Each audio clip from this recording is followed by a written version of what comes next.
दोस्तों, ये जो मैं आपकी समातों की नजर कर रहा हूं, ये उम्मीद है कि आपको बहुत अच्छा लगेगा। वसी शाह का ये कलाम, और मुझे उम्मीद है कि हमेशा की तरह आप इसको जरूर पसंद करेंगे। क्या लिखते हैं जरा सुनिएगा। कहते हैं कि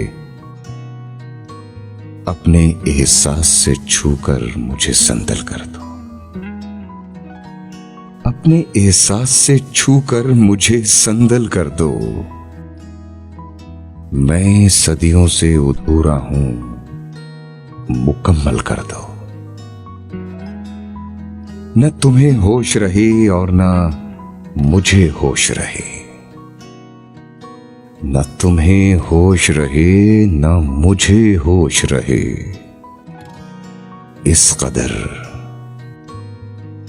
इस कदर टूट के चाहो मुझे पागल कर दो। उसके साए में मेरे ख्वाब दहक उठे, उसके साए में मेरे ख्वाब दहक उठे। मेरे चेहरे पे महकता हुआ आंचल कर दो। मक्ता सुनिएगा। लिखते हैं कि धूप ही धूप हूं टूट कर बरसों मुझ पर, धूप ही धूप हूं टूट कर बरसों मुझ पर। मैं तो सहरा हूं, मुझे